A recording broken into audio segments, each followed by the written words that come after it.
So we saw that Hanumanji flies Ram and Lakshman on his shoulders like a huge aeroplane all the way to Kishkinda, where there is Sugriv. Now, who is Sugriv?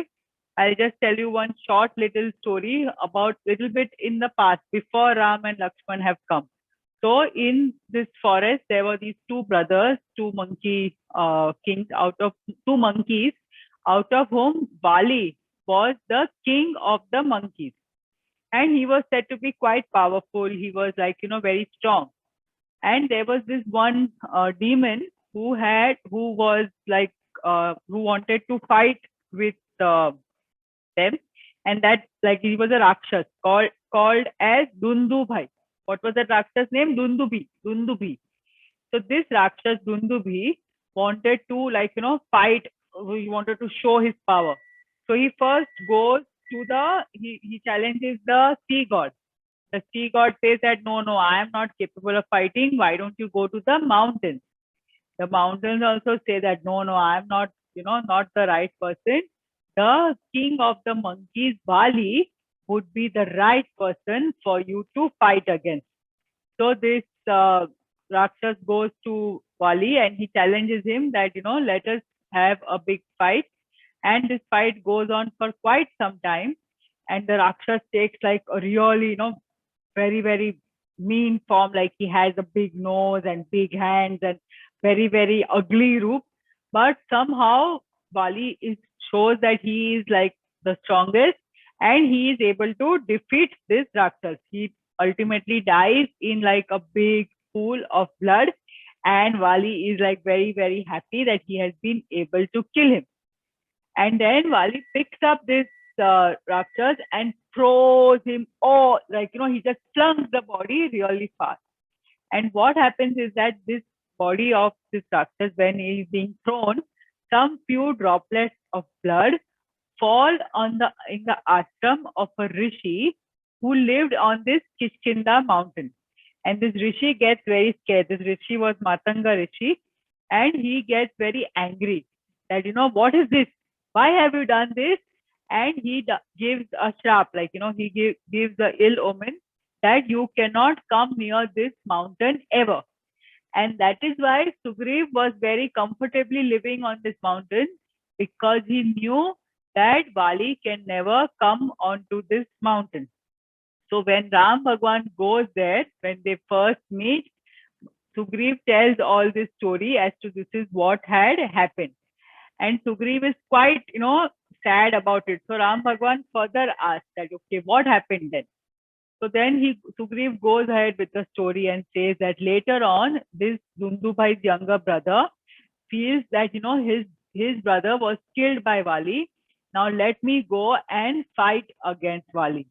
So this younger brother, in the middle of the night, like really very, very, very angry, goes and challenges Vali, and he says that, come on, I want you to fight against me. Now at that time, Sugriv, Vali runs and Sugriv also follows. They go into like, really very, very far, and they ultimately go inside a cave. So Vali goes inside a cave, and this demon's brother, his name was Mayavi. He also goes inside the cave, and there a fight happens. So between Vali and this the demon. For some days, nobody comes out, and then Sugriv sees that there is some blood coming out from the cave. He waits and waits, thinking that his brother has killed the demon, but there is no sound, nothing. Nobody comes out. There is no, like, somebody saying that, yay, I have won, nothing like that. So what Sugriv thinks is that his brother has been killed by the demon. And to avoid the Rakshas from coming out, he quickly goes and he puts a huge rock outside the cave so that the demon cannot come out. Now, what has actually happened? Is his brother dead? No, his brother was not dead. He was inside. But Sugriv did not know that. So he goes back to the village and he tells everybody that, unfortunately Sugriv has died. And so now I will have to be the king. People don't have a choice, so they accept him to be the king. Now, after a few days, Sugriv somehow manages to move that rock, and he comes. And when he comes, he is shocked. What does he see? He sees that his brother is there on the throne. His brother is there on the throne, and he feels really, really, really angry. He says that, Sugriv, how have you come on the throne? You have betrayed me. You have lied to me. You have lied to everybody. So then Sugriv tells Vali that I am really sorry. This is what had actually happened. I was under the impression that you have been killed, and that is why I covered the rock, covered the cave with the rock, because I did not want that Rakshas to come out. But Vali was in no mood to listen, and he says that now you get out of the kingdom. I don't want to listen to anything.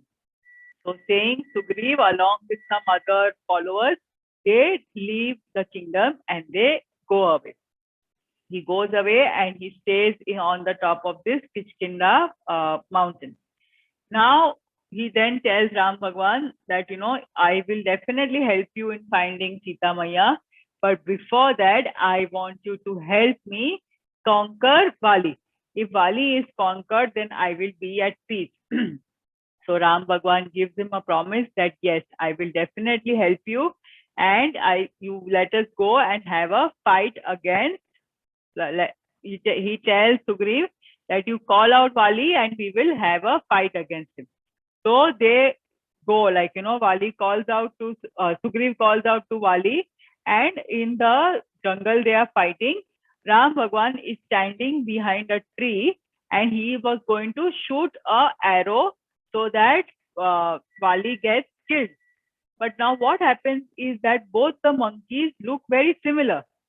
So Ram Bhagwan is not able to make out that who is who. And he thinks that if I do this, if I hit the arrow, what if it kills Sugriv? Then I will be in problem. So Ram Bhagwan does not hit the arrow at all. And Sugriv ultimately gets very tired, and he comes to Ram Bhagwan saying that you are a cheater. You lied. You did not do what I had asked you to do. So Ram Bhagwan pacifies him and says that that is not the case. Both of you brothers were looking the same, and that is why I could not hit the arrow. What if I would have killed you? So when he realizes that this is why Ram Bhagwan could not do that, they come up with an idea and they say that Sugriv will wear a garland around his neck. He will wear a garland around his neck so that Ram Bhagwan knows on whom he has to shoot the arrow. So Ram Bhagwan is hiding in the trees right here behind. And when the right time comes, he knows that he has to shoot the arrow over here on Vali, and he shoots the arrow. Before Vali was going for this fight on the second day, Vali's wife had actually warned him. Vali's wife told him that, I have heard that Ram and Lakshman have come into the forest and they are very, very helpful and they are very, very powerful also. You please do not go for this fight. But after all, Vali was like the king of the monkeys. He said, I do not get scared of anybody like that. I will go. And Ram is very just. Lord Ram is he is somebody who is very truthful. He will not do something which is wrong. So when that arrow is shot, Vali is in for a shock. He says that, Arey, Lord Ram, how did you do this? You have helped my brother and you have not helped me. So Lord Ram then tells him that, what, both of you have done some wrong things. You should have first listened to your brother, but as to why he shut that cave with the rock. But instead of that, you just took away his wife and you took away the throne, and you have done something wrong. And I am just helping him because he asked me for help. So when he listens to that, Vali realizes that it was his mistake too. And he says that actually I am thankful that I am going to die in your hand. Because of a bow which is hit from you, I am dying. I am okay with that. You just bless me. And he says that my brother can now be the king. So that way, Sugriv is made the king. He is very helpful. He's very happy. And everybody is now joyous that he is actually officially the king. Now, once he is the king, he just starts to enjoy. He forgets that he had given this promise to Ram Bhagwan to go and search for Sita Maya. So instead of following that promise, so all the time Sugriv is partying and partying, just having a very, very gala time. He is not bothered about his promise at all. And coincidentally, at that point of time, it is also the monsoon season. So it is very dark and gloomy, and Ram Bhagwan is really sad. But at that time, Sugriv has no worries. He is just enjoying. Then after the rainy season goes away, Ram Bhagwan eventually tells Lakshman that now you must go and ask Sugriv whether he has started doing anything for Sita or not. So Lakshman, so as we all know, is always on his toes, always like, very, very angry. So he starts to go when suddenly Ram Bhagwan realizes, he says that, no, no, wait. When you go, please be gentle. Don't start screaming and don't start shouting. Aram say you go and you ask. So at that point of time also, when Ram Bhagwan was under so much of stress, he tells Lakshman to go in a relaxed way. Lakshman goes there and he sees that Sugriv is like really enjoying. He's about to get angry when he remembers what Ram Bhagwan had told him. So he quietly asks for it. At that point of time only, Hanumanji also had just thought about it, that what is happening is wrong. So he also brings it to the notice of Sugriv, who first does not agree. He still goes on partying, but then he realizes that he has made his mistake. So he apologizes and he says, I will come to Ram Bhagwan, and immediately, very, very soon, we will start the hunt.